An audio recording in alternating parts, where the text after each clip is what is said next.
Hello and what is going on today, guys? Tom Cat here, and welcome back to Forza Horizon 4, where we are going to be taking a look at the brand new McLaren 600LT and also making a quite late return to the stock versus tuned series. So what we're going to be doing in this episode is running a stock and then tuned McLaren 600LT against a McLaren P1. Now, you guys may be wondering why we're not doing the Senna, and the reason for that is because stock versus tuned is usually a straight line based test on the highway through the speed trap, and the P1 is much faster in a straight line than the Senna is. The Senna is a much better handling car and a much better car around a track, but again, the P1 is going to be faster in a straight line. So, without any further ado, let's jump into the 600LT, see what it'll set through the speed trap stock, and then we'll go ahead from there.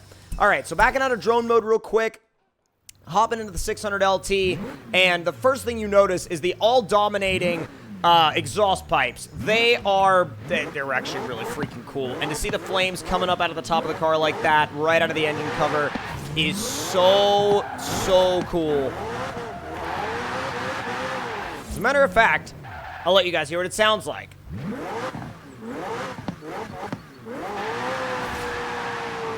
Admittedly, sounds pretty similar to almost every other McLaren based around this same engine, which is not a criticism of McLaren or of this car. It's more just kind of something that you have to realize, considering the fact that this particular twin-turbo V8 is a platform that McLaren has been using for a long time now.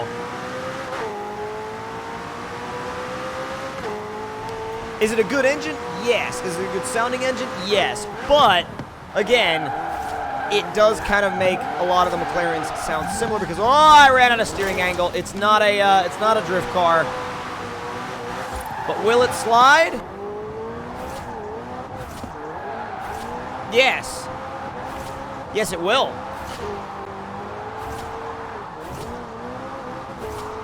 Come on. There you go.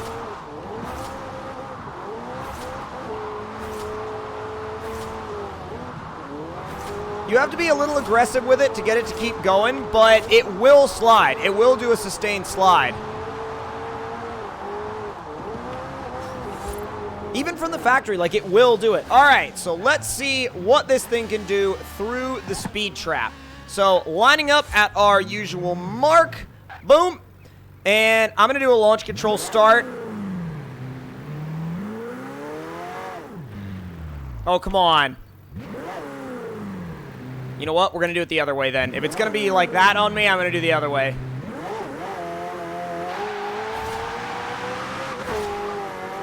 Not too bad. Already up to over 100 miles an hour. Shifting into fourth gear. 130. 140. Come on. Fifth gear. 150. 160. Come on. 170. And boom. 178 miles an hour. That's pretty fast. That's actually very fast. So now we're going to hop back into the house and grab the McLaren P1, which I haven't driven in a long time, so I don't actually know if I have a stock one. If I do have a stock one, then we'll go ahead and run it right off the bat. If not, what I'll do is I'll go ahead and actually take it in the shop and show you guys that I've reset it to stock, just so I can prove to you guys that it's stock. As a matter of fact, even if I think it's stock, I'm going to go ahead and take it into the shop anyway and reset it anyway, because I want you guys to know that it's actually stock, so I'm not gonna try to end up with another situation like we did in one of my previous stock versus tuned episodes where a bunch of people were like, that car wasn't stock, and so I want to make sure y'all know that it's actually stock. So McLaren, and where's my P1? There's my P1, and I'm pretty sure it's modified. I think I think it's modified. I'm not sure. I don't remember the factory PI. Reset default upgrades. Okay, yeah, it's definitely modified. But stock is 903 horsepower, so it's absolutely ridiculous from the factory. So what I'm actually curious about is I'm very curious to see if they allow you to take the 600LT up to, like, ridiculous power levels, or if they sort of nerf it down to kind of not necessarily, like, not upset the hierarchy of the different McLarens, you know, to, like, make it fast when it's fully built, but, like, not quite as fast as a fully built P1 or something like that. Now, am I certain that it's going to be faster than a stock P1? Well, I don't know. The P1 actually, it has a similar engine sound, but the tone is a little bit different. And the sound of the shifts is a little different. If you actually listen closely, you'll hear it. I'll shut up for a second to let you guys hear it.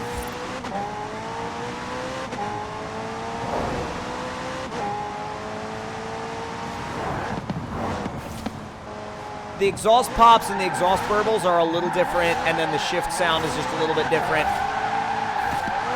And that added power definitely makes it a lot easier to just maintain a smooth slide. I'm just feathering the throttle. I haven't touched the handbrake. I don't have to. I genuinely don't have to. Look at this. It literally just smoothly slips around the corner. Oh, God, there's a lot of people lining up right here. You know what? No big deal. Because 3, 2, 1, power! Trying not to run into a ton of wheel spin issues. All right, there's 5th gear already. 130, 140, 150, 160, 170. Oh my God, 7th gear, 190 miles an hour, 200 miles an hour, 200, oh my God, 215 miles an hour through the speed trap. So, with that being said and done, it's time to go back to the house, back to the garage, and see what the 600LT has under the hood. And you know what? Honestly, after not having done a stock versus tuned in a long time, this really makes me miss them. It really makes me miss doing them, and I will probably actually bring them back because I really miss doing these. And if you guys, if you guys miss seeing these, let me know in the comment section below, because we literally have a whole section of my Discord dedicated to stock versus tune suggestions, and I haven't made one in a long time because the last couple of stock versus tunes I made didn't actually do all that well, and I was like, I don't know if people are that interested in them anymore. But with that being said, let's jump into the customization of the 600LT. So hopping back over to McLaren and hopping into the 600LT, I am very excited because I have not gone through the customization on this car at all. Like, literally at all. I've never seen the customization features. So, with that being said, let's jump right into it. So, engine-wise, we're going to build this thing up all the way. Now, I assume that we're going to be pretty limited in terms of what we're actually able to upgrade. Yeah, and it looks like they only let us go up one step on most options here because it is kind of the same base engine that we see in all of the other McLarens, just sort of in a different tune. And that is going to leave us with a final power figure of 921 horsepower and 675 foot-pounds of torque. So they did nerf the engine just a little bit. Let's go ahead and put our race flywheel on there. And then after that, I do want to see our engine swap options. We have 5.2 V10 racing V12 and 6.1 liter V12 as well. Which, how much power does that thing make factory? Like 627 horsepower? Okay, yeah, so you can convert it to all-wheel drive if you wanted to, but I won't be doing that unless I turn it into some, like, ridiculous, like, S-Class drift adventure car or something like that with a weird, wacky tune. I'm sure Gesh Fujiwara will do something like that. You can do a drift suspension and drift steering angle, which is really convenient because that definitely means that I'm going to be doing a ridiculous over-the-top drift car with this thing. Race roll bars are definitely going in. Race weight reduction is going in, which brings us down to a measly 2,729 pounds with 900 some odd horsepower, which is ridiculous power to weight ratio. Absolutely insane power to weight ratio. And we'll get all of our race driveline parts in and then head over to our tire section, which it already comes on race tires, so I'm going to leave them. Throw it on a 265 in the front and a 325 in the back. And then we'll go ahead and get the wheel spacing just where I like it, flush with the fenders, and it looks so good. And then wheels-wise, these actually look like a set, well, sort of look like a set of ADV1 wheels. There's a set of ADV1s that I actually kind of want to see. Oh, my God. They look similar, but they look just a little bit more, like, sinister. Now, I will say those wheels are very light, the stock wheels, and there really aren't that many options that weigh the same or less. As a matter of fact, I don't know if there are any at all. So, okay, yeah, so the lightest wheels, which, Advent RG2s and then, like, Dimag 9 spokes, they don't reduce any weight. Literally don't reduce any weight at all. So, with that being said, I'm going to leave it on the stock wheels because they look good, the spacing is proper now, and we can run it from here. Now, I kind of want to change the color, but I'm not sure off the top of my head. Ooh, that's actually not a bad-looking aero kit for the front. What about the rear wing?